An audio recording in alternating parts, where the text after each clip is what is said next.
These are two of our 4 dogs. This is Chief and this is Joy. The others are Mac and Ghost, and we rescued all of them from Proverbs 12:10 Animal Rescue in Nashville, Tennessee. So Joy, the brown dog over there, the Tennessee brown dog as we call her, who's luxuriously lounging on the picnic bench, was our very first rescue and kind of broke us into the world of animal rescue. After we adopted Joy, we got this guy right here. He was found running on the streets, dodging cars. He didn't have a home. How did you not have a home, buddy? You're a sweet boy. He was very skinny, very small little boy, and now he owns our house. He's the boss. That's why we named him Chief. Hey, Ghost, do you want a treat? So the other 2 dogs who are running around somewhere are Mac and Ghost. Mac is our most recent addition. She was abandoned, born a feral stray outside, and she was brought in, and we were fostering her for a minute. And it was one of those situations where, you know, we've fostered probably 30 or 40 dogs, gotten them forever homes, and it's always tough to let them go. We were like, we got to keep her. So she's the sweetest, and we love her. And Ghost that's my little boy. He was living his entire life, 4 years of his life at the time, outside on a chain. And the owner surrendered him to our animal rescue, and we were fostering Ghost for a little while. My wife and I were about to get married, and I was more than attached to Ghost. I was like, we got to keep this boy. When you start going to the adoption days, I mean, it's absolutely heartbreaking, the things you see, the stories, the surrenders, I mean, how tough these animals have it. And they don't always have a voice. They don't always have somebody looking out for them, representing them. So for us to be able to raise a little bit of money wherever we can, and, you know, using our music, you know, as a platform to raise awareness for animal rescue is something that's close to our hearts, and something that we feel very strongly about. These are road dogs. I'm like, how many states have you guys been to? They've been to more states than most dogs have been to. Probably been to more states than most people have been to, but they go on the road and they are the life of the party on the road. Being on the road is a fun experience for the dogs, and especially when we get to go somewhere that they're not used to, you know, go to the beach or something, just somewhere special, or meet new people. They love that. And I think these dogs, you know, more than anything, they can sense when we're stressed, when we're going through a lot, or when we're tired, and they'll curl up next to you, and I don't know what it is. It's just that, you know, sense that they have, and I think that's one of our favorite parts about the dogs. I mean, they can make it all go away, and makes everything else feel a little bit smaller. You know, when you cuddle up next to a dog, it makes you a little happier.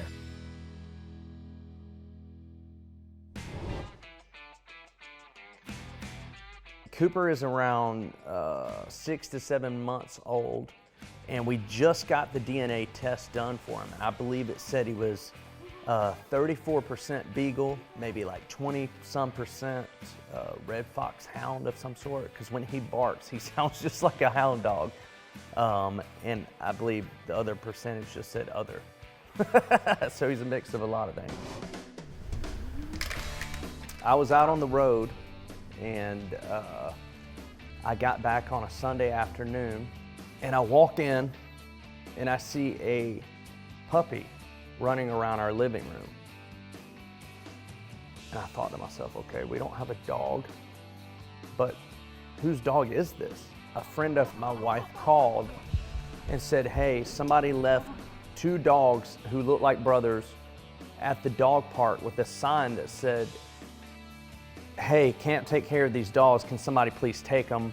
And she said, can you just at least keep them for the weekend until we can find a home for them? The first words that popped out of my wife's mouth were, can we keep them?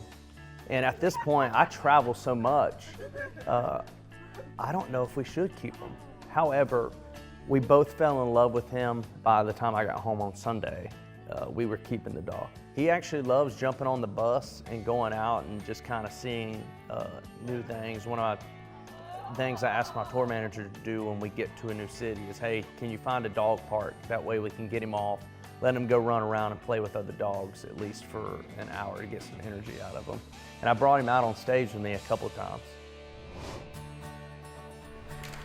I think the thing that makes my wife and I laugh the most is he can't stand to be away from us. Like when we're in the house, if we're in the bathroom, he's in the bathroom laying on the rug right at our feet. If we're in the kitchen cooking, he's sitting there right at our feet. If we're on the couch, he's sitting right on top of us. And I feel like maybe he has a little bit more of a connection with her, because I think he associates her with saving him, because he got to spend the first handful of days just around her. So he's a mama's boy, there's no doubt about that.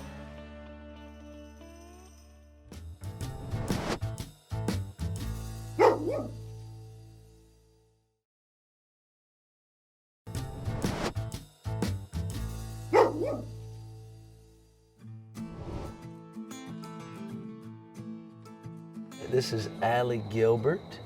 She's, you think around 13 or 14, we don't know for sure. We thought she was a puppy when we rescued her, but she was actually just really, really skinny and malnurtured. So we're not exactly sure how old she is, but she's been in the family quite a long time. Well, we were playing a bar down in South Georgia, back when we were playing bars and clubs, and it was just this beautiful dog running around the parking lot. You know, her markings were gorgeous. We thought she was somebody's puppy. It came time for the show to start, and everybody started walking inside, and you know, she was kind of hanging around them, I guess, because they'd been giving her stuff, and fella decided to throw some beer bottles and stuff at her. We'll say this, we had a little conversation with him, or I did, and after that, she kind of ran right up to me, and she's been with me ever since. Well, I'd say she's got a pretty good sense of when you're sad or kind of down and out, you know. She's been best friend for a long time. So me and this old girl, we've been through some stuff, huh? We just found out about a month ago that she's got cancer, so we're just being as comfortable as we can. I think it's in the back of her legs, but it's starting to get to her a little bit. So we're just trying to keep her happy and comfortable and let her do whatever the hell she wants. When she was younger, she kind of tried to do it a couple times a day, but you could ask her to be pretty, and she'd put both your hands in like one of mine and just kind of, you know, pick her head up and be pretty. That, and sometimes still you can kind of talk to her when she's inside and say, Allie, tell me something. She, ruh, ruh. Can you talk to me? Ruh, ruh. Ruh, ruh, ruh. So we're not gonna do it. We're not gonna do it. Can you lay down? Can you lay down? Thank you. I love you. You can be pretty? You can be pretty? So this is all I got, Dad.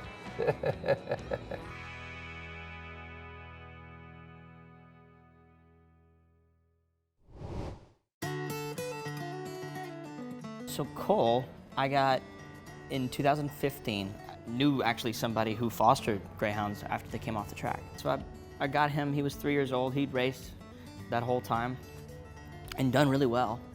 And he could still run with the best of them, there's no question.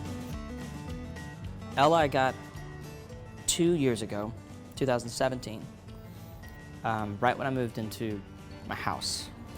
My first house that I owned. And I remember when I met her, she wanted really nothing to do with people in general. You could tell she had the biggest heart, like her eyes, you could tell she has the biggest personality. But she was so antisocial. It took 6 hours to get her to come in the house. She wanted nothing to do with anybody. We had to chase her around the yard, and eventually we just left the door open, and she started following Cole. And Cole kind of guided her back into the house, and now she's my shadow. Yes! Cole's been out on the road with me a ton. He's such a great bus dog. Ella, not so much. Not happy with me right now. Yeah, we took her on one bus trip, and I learned a very valuable lesson, that she is safe and sound at home in her little yard.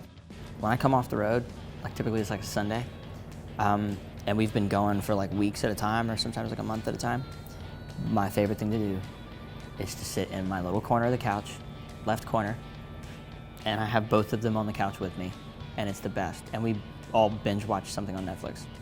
It's phenomenal. And then they come down to the studio with me and hang out. They like loud noises. Thank heavens. Cole reacts to my energy very different from Ella. When I get really, really frustrated, Cole will leave the room, peace out, you figure this out. She will actually come to me and give me the whole, hey, we should go outside.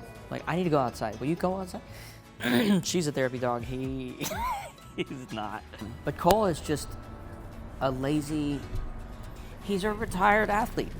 He's just living life. He's so mellow. He's the opposite of a guard dog, I can tell you that. He's very rarely affectionate. Kind of got to earn his affection. You know, he's an old man. Ella is me anxious all the time. Cole is where I strive to be.